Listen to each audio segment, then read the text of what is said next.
Suture वाला chapter कर रहे हैं। तो सूचर क्या होता है?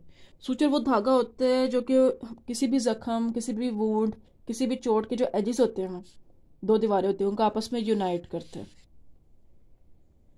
अब हम सूचर्स को क्लासीफाई करते हैं। सूचर्स को क्लासीफाई करने के तीन तरीके होते हैं, यानी इन धागों के तीन क्लासिफिकेशन होते हैं, तीन तरह की।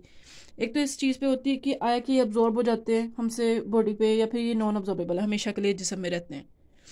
तो जो अब्जॉर्बेबल हैं वो कौन कौन से? उसमें एक तो है सर्जिकल गट, जो शीप की गट से हम सब म्यूकोसा से, शीप की गट के सब म्यूकोसा से हम ले रहे हैं, सर्जिकल गट वाला सूचर। दूसरा है वाइक्राइल। तीसरा भी है क्राइल यानी मोनोक्राइल। दोनों क्राइल अब्जॉर्बेबल हैं। वाइक्राइल और मोनोक्राइल दोनों सिंथेटिक हैं। पॉलीडायगोन भी सिंथेटिक है। ये जो तीनों सिंथेटिक हैं ये अब्जॉर्ब हो जाते हैं।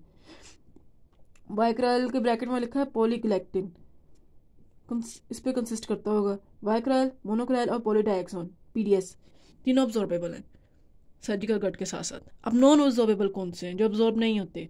उसमें सिल्क, ये एक नेचुरल सोर्स है लेकिन ये अब्जॉर्ब नहीं होता, सिल्क। दूसरा है प्रोलीन, पॉलीप्रोपाइलीन, इस ये मेरे ख्याल से इसका केमिकल फॉर्मूला है प्रोलीन। तीसरा है स्टील। चौथा है एथिलोन। ये है नॉन ऑब्जॉर्बेबल सूचर्स, जिसमें स्टील नेचुरल सोर्स है, सिल्क एक नेचुरल सोर्स से निकल रहा है, प्रोलीन सिंथेटिक है, एथिलोन मेरे ख्याल से नहीं पता, सिंथेटिक होगा नहीं पता। अगला ये थी हमारी पहली क्लासिफिकेशन, उनके अब्जॉर्प्शन पे डिपेंड करती। दूसरी हमारी है कि आया कि ये एक धागे से बने या फिर ये धागों की चुटिया है, यानी दो तीन धागों को, जैसे रस्सी में धागे ढेर सारे होते हैं, उनकी चुटिया बनाई होती है दो तीन बड़े बड़े धागों के गुच्छों की। तो वो उसी तरह ये कि एक धागा है या फिर धागों का गुच्छा है, ब्रेड है, ब्रेड, वो चुटिया बनाते हैं बालों की। आया कि ये एक ब्रेड है। तो फिर monofilament single thread, polyfilament braided thread, thread की चुटिया। तो मोनोफिलामेंट में कौन आता है? एक तो गट आती है, दूसरा है हमारा, यानी इधर से देखते हैं क्या डिफरेंस है अब्जॉर्बेबल में और इसमें। वैसे उसमें दोनों क्राइल आ रहे थे, इसमें सिर्फ मोनोक्राइल आ रहा है, पॉलीडायगोन इसमें आ रहा है। तो इतना ऊपर वाले तीन रिपीट हो गए, वाइक्राइल निकल गया। अब एक यहाँ पे एक प्रोलीन था जो कि इधर आ गया। प्रोलीन एक मोनोफिलामेंट है, एक धागे से बनता है, एक धागा होता है। पॉलीफिलामेंट में बाकी आ गए, जिसमें हमने यहाँ से वाइक्राइल निकाला और यहाँ सिल्क एक है। एथिलोन का नहीं पता, लेकिन जो स्टील है ना, ये मोनोफिलामेंट की होती है और पॉलीफिलामेंट भी मिलती है, ये दोनों कैटेगरीज में आती है।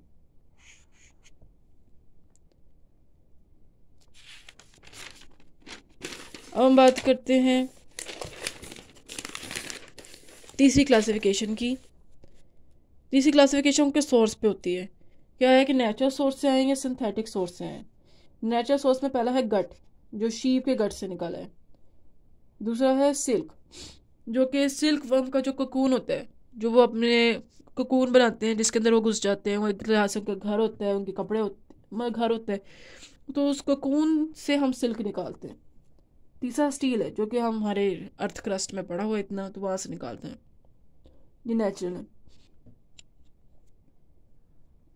सिंथेटिक में बाकी हमने जो पढ़े थे, वाइक्राइल, मोनोक्राइल, पॉलीडायगोन, प्रोलीन।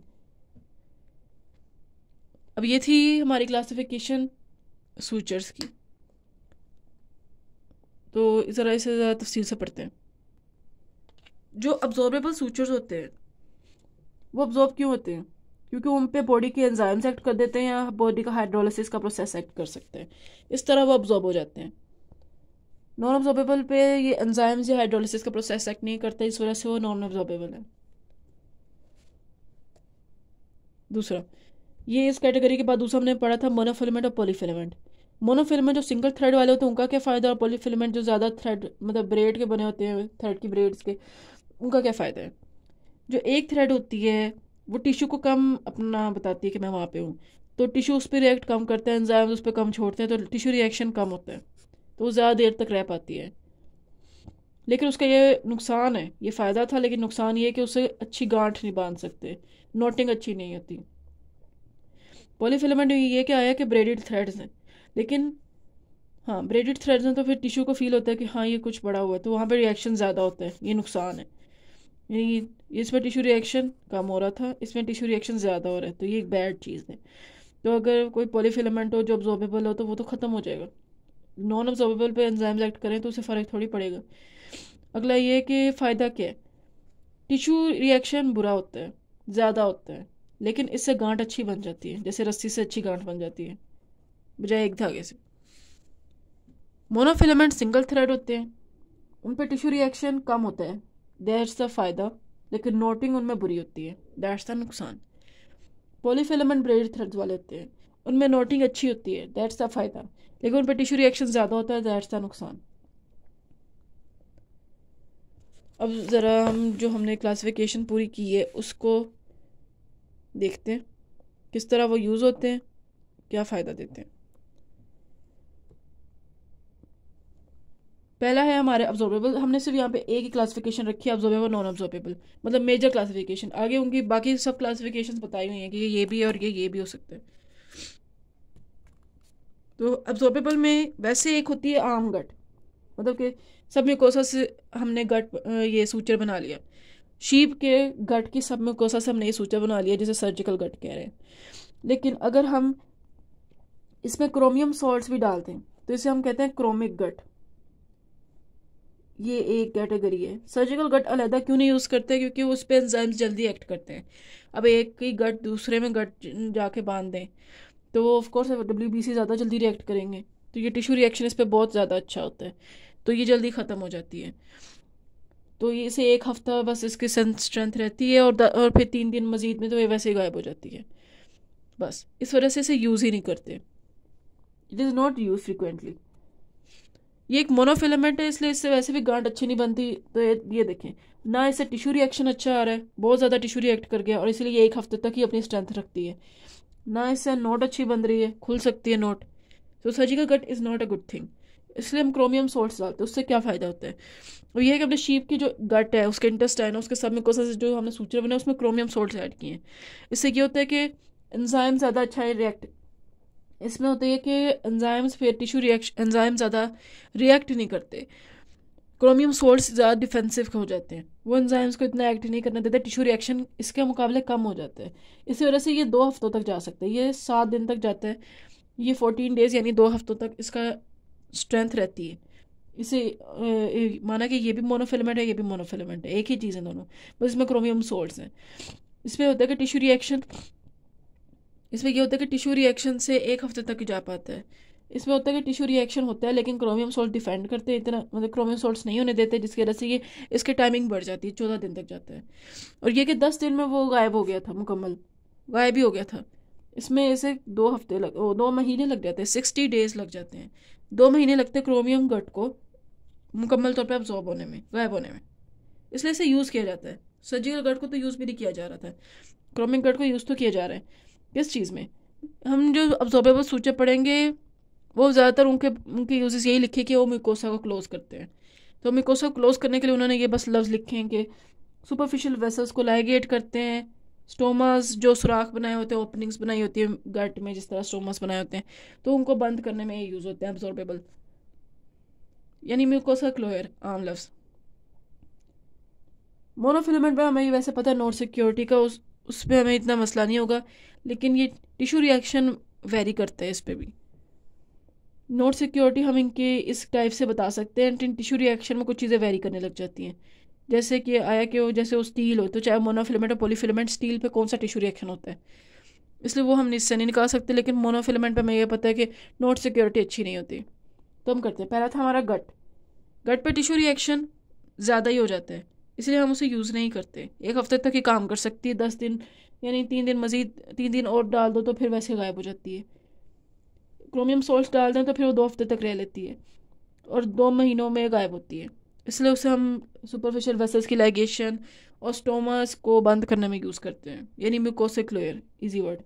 दूसरा है वाइक्राल, ये दूसरा अब्जॉर्बेबल सूचर था जो सिंथेटिक है। सिंथेटिक इसका सोर्स है, ये एक पॉलीफिलामेंट है, ये डिफरेंट है बाकी से जो अब्जॉर्बेबल है क्योंकि एक पॉलीफिलामेंट है।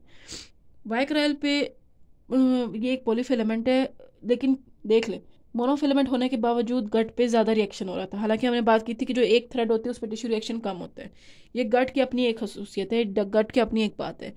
वाइक्रायल पे गट के मुकाबले कम होता है टिश्यू रिएक्शन, इस वजह से वो ज़्यादा देर तक रहता है। और चूँकि पॉलीफिलामेंट है तो इस पर नोटिंग तो सिक्योरिटी से ज़्यादा अच्छी होती है।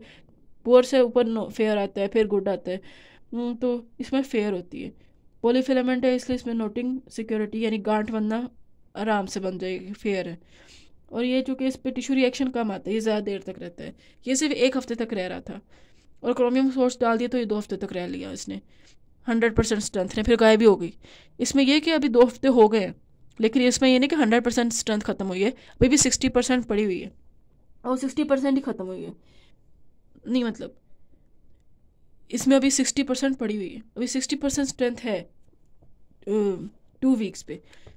और अब फिर अगले 1 हफ्ता और हो जाए तो फिर इसमें से 50% स्ट्रेंथ अभी भी रहती है। यही भी लिखा हुआ है इसमें। ये नहीं है जो इसमें है कि 2 हफ्ते हो गए तो ये मुकम्मल टेंसाइल स्ट्रेंथ खत्म हो गई। इसमें 2 वीक हो गए हैं, तब भी इसमें अभी 60% स्ट्रेंथ पड़ी हुई है वाइक्रायल में, और एक और हफ्ता हो गया तो अभी भी 50% स्ट्रेंथ पड़ी हुई है। तो ये मुकम्मल गायब कब होता है? 3 मंथ्स में।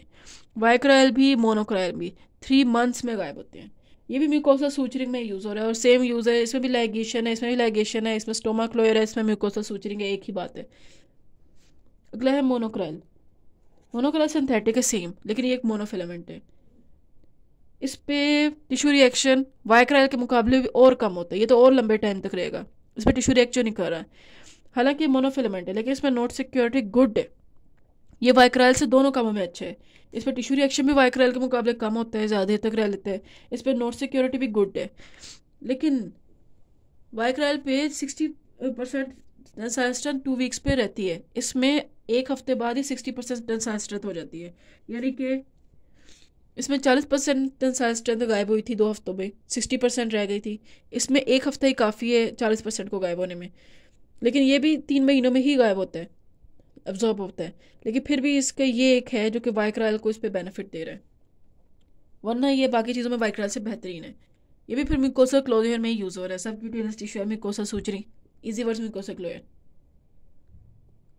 आखिरी है पॉलीडायक्सोन, पीडीएस।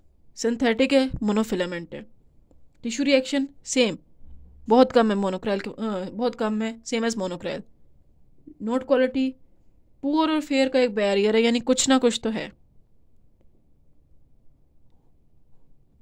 फिर इसका फ़ायदा क्या है, ये मोनोक्रायल से बेहतर क्यों है? इस 70% इसकी 2 वीक पे होती है स्ट्रेंथ, अभी भी बाकी, यानी इसकी 2 हफ्ते भी हो जाए तब भी इसकी 70% स्ट्रेंथ रहती है।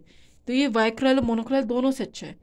और 4 हफ्ते हो जाए, एक और हफ्ता, 2 हफ्ते और डाल दो, उसके बाद भी हम देखें तो इसकी अभी भी 50% पड़ी हुई है। वाइक्रायल पे ये था कि दूसरे हफ्ते पे 60% रह गई थी, तीसरे हफ्ते पे 50% रह गई थी। इसमें दूसरे हफ्ते पे 70% रहती है, और चौथे हफ्ते पे 50% रहती है। ये 6 महीनों में 6 मंथ्स में जाके ये गायब होता है, 180 डेज। ये दो बातें जिसकी वजह से इसको वाइक्रायल और मोनोक्रायल दोनों पे बेनिफिट है। लंबे टाइम के लिए रह रहा है, ज़्यादा देर तक स्ट्रेंथ मेंटेन रख रहा है, और चूंकि इस पर टिश्यू रिएक्शन भी सबसे कम है। तो इसे किस चीज़ में यूज़ करें? इसे हम यूज़ करते हैं कोई कंटेमिनेटेड वुंड्स हो उसके सूचरिंग में, कोई हाई स्ट्रेंथ, कोई हाई टेंसाइल स्ट्रेंथ वाला वुंड नोट लगाना हो, हाई टेंसाइल स्ट्रेंथ वाली सूचरिंग करनी हो तब इसे यूज़ करते हैं। उसके अलावा कार्टिलेज की रिपेयर में इसे यूज़ करते हैं, और एनास्टोमोसिस बनाने में यूज़ करते हैं। कौन से?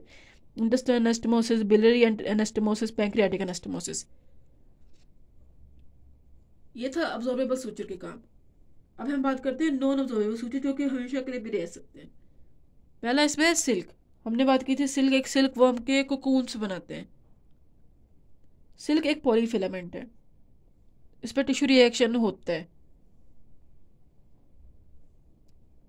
ये इसमें नोट सिक्योरिटी गुड है, अच्छा गांठ बनती है। इसी वजह से ये जो आपने ओपीडीज में सर्ज इमरजेंसीज में देखा होगा कि कैथेटर जो बॉडी के साथ बांधते हैं, जैसे चेस्ट ट्यूब्स बांधते हैं, तो ये जो भी कोई ड्रेन लगाते हैं जो बाहर की तरफ जा रही होती है पाइपलाइन, उसको किस तरह सर्जरी के बाद भी एक ड्रेन लगाते हैं, तो उनको फिक्स कैसे करते हैं? सिल्क से।